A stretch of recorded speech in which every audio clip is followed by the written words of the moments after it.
हनुमान बेनीवाल, हनुमान बेनीवाल, राष्ट्रीय लोकतांत्रिक पार्टी, राष्ट्रीय लोकतांत्रिक पार्टी आज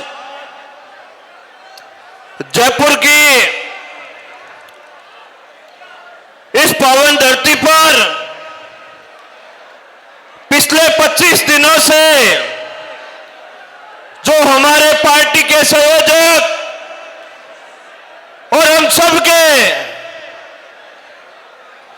दिलों पर राज करने वाले नागौर के सांसद हनुमान बेनीवाल जी के नेतृत्व में युवाओं के द्वारा एसआई भर्ती रद्द करवाने और आरपीएससी को बंद करवाने सहित पट्टों की परीक्षा में हुई धांधली के मुद्दे को लेकर जो शहीद स्मारक पर आप सबके द्वारा जो संघर्ष किया जा रहा था उसकी आवाज पूरे राजस्थान में फैली, राजस्थान की हर डाणी डाणी में फैली और राजस्थान की हर डाणी से युवा निकलकर ओजस्वी वाणी के रूप में एक क्रांतिकारी के रूप में जयपुर की सरजमी पर पहुंचा है और सरकार से कहा है कि हे बदललाल उठो, जागो और अपने कार्यालय से बाहर आओ और युवाओं की बात को सुनो। अगर युवाओं की बात को नहीं सुना तो युवा आपके सरकार की सिट्टी मिट्टी गुल कर देंगे, इस बात का ध्यान रखना। मैं पूछना चाहता हूं उन सरकारों से, मैं पूछना चाहता हूं उन सरकार से जुड़े राजनेताओं से, मंत्रियों से, अफसरशाही से, क्या आपने इस तरह का कुकर्म करके, पेपर लीक करके, युवाओं का गला घोट के आपने युवाओं के साथ बहुत गलत काम किया है। तो मैं युवाओं से निवेदन करता हूं जिन्होंने आपके सपनों का गला घोटा, उनको जवाब देने के लिए आप तैयार हैं? दोनों हाथ उठा के बताओ, आप तैयार हैं? आप तैयार हैं? हाँ, इसी जोश के साथ, इसी बुलंद आवाज के साथ अगर आपने जिस तरह से आज मजबूती दिखाई है उस हिसाब से अगर वाकई में राजस्थान में बदलाव लाना है तो अपने अंदर भगत सिंह को जिंदा रखना पड़ेगा, शिवराम हरि राजगुरु को जिंदा रखना पड़ेगा और सुखदेव को जिंदा रखना पड़ेगा, चंद्रशेखर आजाद की भावना को अंदर रखना पड़ेगा। तब जाकर ऐसे लोगों का इलाज होगा जो आपके सपनों का गला घोट रहे हैं। मैं भारत सरकार से पूछना चाहता हूं, क्या अगर गरीब का बेटा जयपुर, दिल्ली और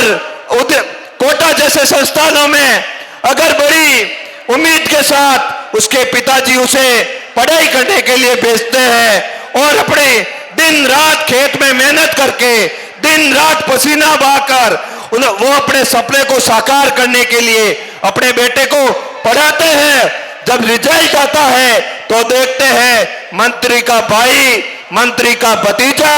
मंत्री का भाई का बेटा सहित साड़ी साडू कई तरह के लोग होते हैं जिनका सिलेक्शन हो जाता है और हमारे भाई हैं वो वापस निराश होकर घर लौटते हैं, 5-7 साल मेहनत करते हैं, उसके बाद जब घर आते हैं तो उन्हें बहुत सारे उल्हाने झेलने पड़ते हैं। उनके पिताजी भी बोलते, बेटे मैंने आपको बड़ी उम्मीद के साथ पढ़ने के लिए भेजा, तो सिलेक्शन नहीं हुआ तेरा, क्या किया तूने? वहां जाकर पढ़े ही नहीं की, जयपुर में ऐसो आराम किए, कोटा में ऐसो आराम किए, लेकिन उस पिताजी को क्या पता, उस मां को क्या पता, उसके बेटे ने तो बहुत मेहनत की, उसका बेटा बड़ी लगन से आपके सपनों को साकार करने के लिए पढ़ रहा था, लेकिन वो पेपर माफिया, वो भ्रष्टाचारी आपके बेटे का हक खा गए और उनके भाई भतीजे नौकरी में सिलेक्शन हो गए और हमारा भाई आज भी बेरोजगार बैठा है। उन बेरोजगार युवाओं की आवाज को बुलंद करने के लिए हनुमान बेनीवाल जी ने मुद्दा हाथ में लिया है और जिस दिन हनुमान बेनीवाल जी इस आंदोलन के साक्षी बने, इस आंदोलन के साथी बने, उस दिन ही तय हो गया था कि एसआई भर्ती तो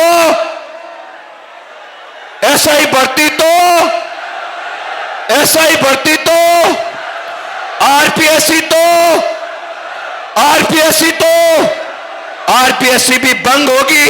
एसआई भर्ती भी रद्द होगी, और जो पेपर माफिया है वो भी जेल की सलाखों के पीछे होंगे। और हमारी जो क्रांति की लड़ाई है, हमने जो सपना देखा है वो सपना भी साकार होगा। और राजस्थान में कोई भी पेपर माफिया, कोई भी नकल गिरोह अगर इस तरह की हिमाकत करेगा तो वो 100 बार विचार करेगा कहीं हनुमान बेनीवाल नहीं आ जाए अगर पेपर लीक किया तो। यही डर स्थापित करना चाहते हैं, यही नए राजस्थान का निर्माण करने के लिए आरएलपी का गठन हुआ। हाँ भाइयों, हमने राजस्थान में सत्ता तो नहीं पाई, हमारे विधायक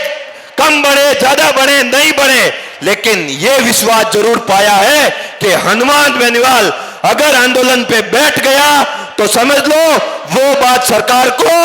माननी पड़ेगी। ये ताकत आप सबने दी है, ये विश्वास आप सबने दिया है। भाइयों, आपके सामने जो मंच पे खड़ा है थान सिंह डोली, जो